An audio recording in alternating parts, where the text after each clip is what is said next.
What's up, guys? New topic. This is a really good one. This one comes from Ozeal, a Dream Boy D. Another good topic is your thoughts about PlayStation and Xbox being underpowered.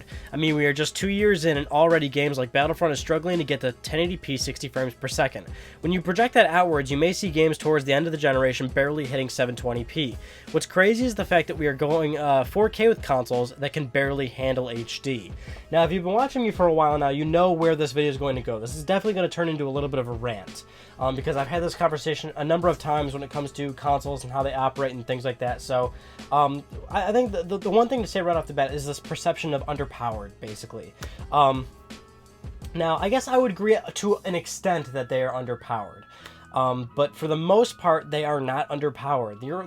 The thing is, they're always considered underpowered because there's this new conversation nowadays of higher frame rates and higher resolution. And this is, of course, greatly attributed to the fact that PC gaming is on the rise. And that's not a problem. It's great that PC gaming is on the rise. I mean, we all know the benefits of PC gaming. It's an open platform based on whatever kind of rig you can build. PC parts are coming down nowadays in terms of price, so it's very easy to get a really great build that'll run games beautifully, 4K, 6K, 8K, 120 frames per second, whatever you want to do, right? You can play games beautifully on PC nowadays, and that's kind of where this conversation is really coming from, and that's why the current generation of consoles have this perception of being underpowered, especially when, truthfully, you do have games that are coming out that are only doing 900p, or they're only doing 30 frames per second, or they're claiming to be 60, but really they're dipping to the 40s and things like that. So absolutely, that is the case with consoles. That is the case with the rise of PC gaming. But this whole term of underpowered is just, it's flat out, more or less wrong, I guess. Like I said, I agree with it to an extent, but for the most part, it's just not right. Because now here's the thing.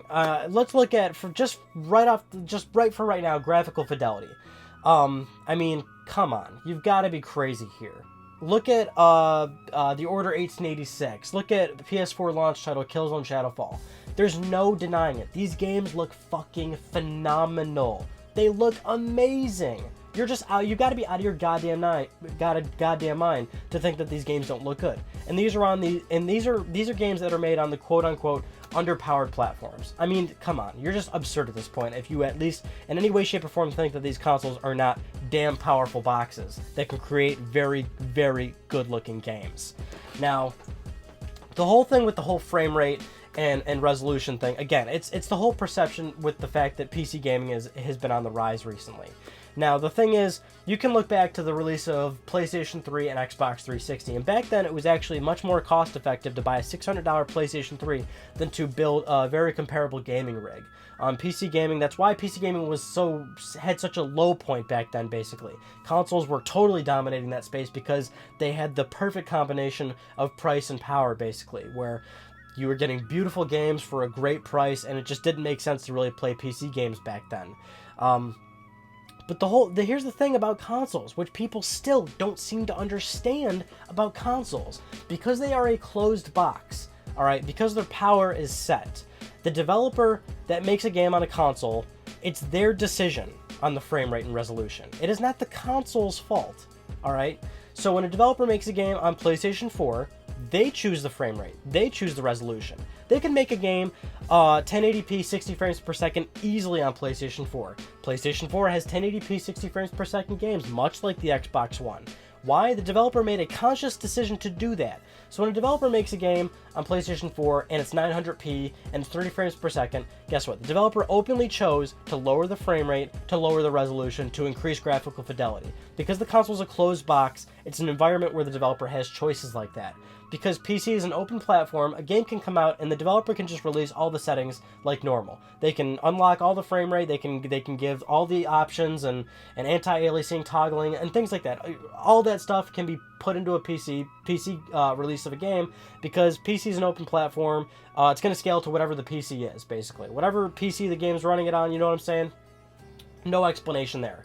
When a console is a closed box. All right, so there's this perception of underpowered.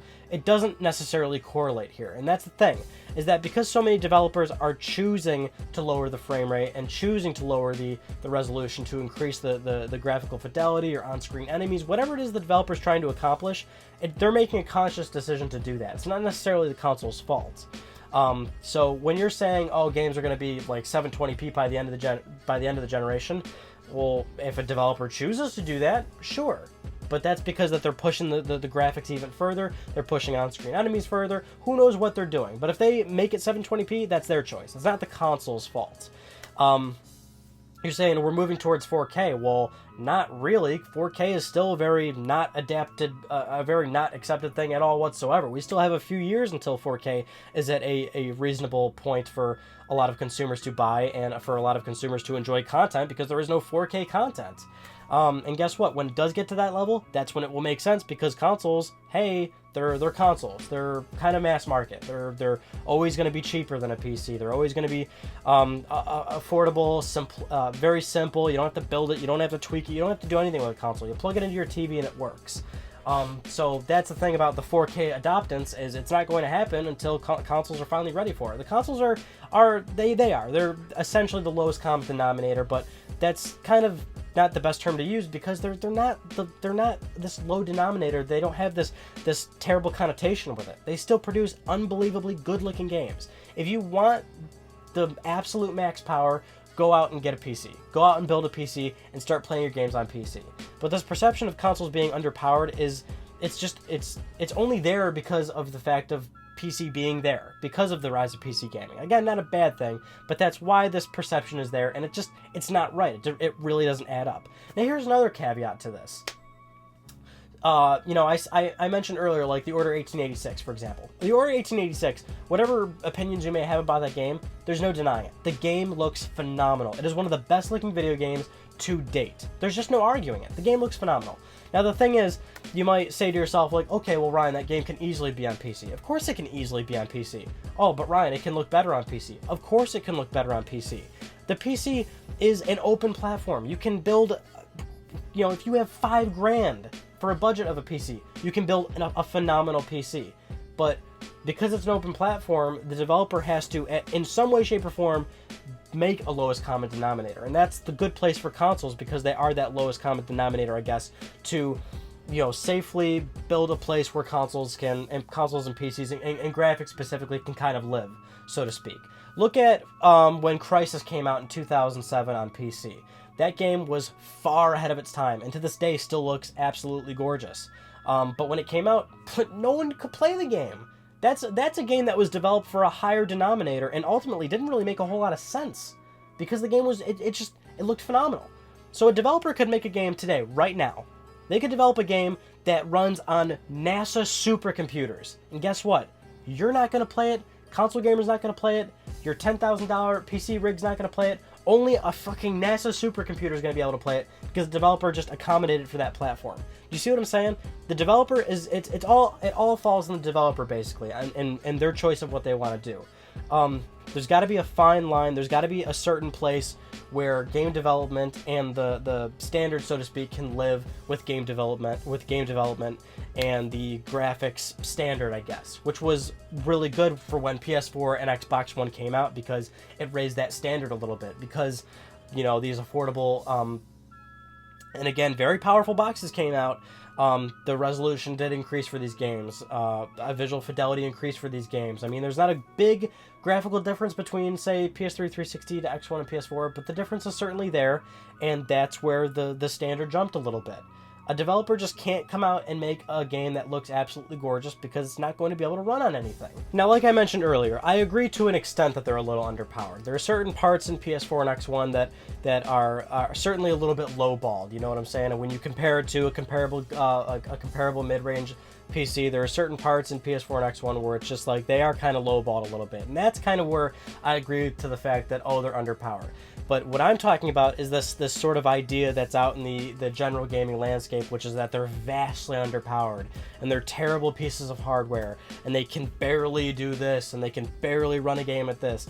That whole idea is complete garbage, and it's not true. And that's again, it's the developer. The developer chooses to do all these things.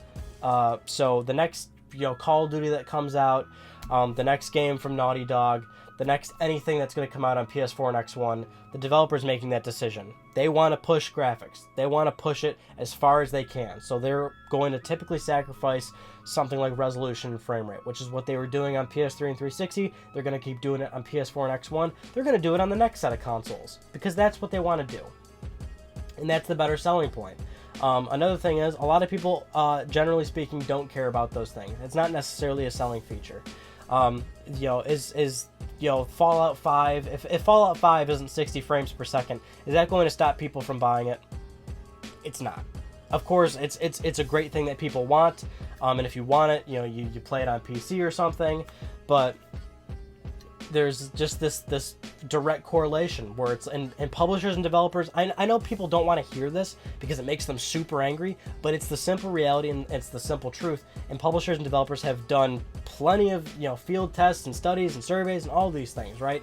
There's no direct correlation of frame rate to sales, to resolution to sales. If people want to play a video game, if people want to play the next biggest thing, they're still going to buy it, regardless of the frame rate or the resolution. And the people that honestly come forward and say, I'm not buying it unless it's this, unless it's 1080p, I'm not buying it unless it's 60 frames or something, guess what? You are the very, very, very small minority, and you don't affect the sales of games whatsoever. So that's just the reality of it. And again, the whole 4K thing, we are not at 4K yet.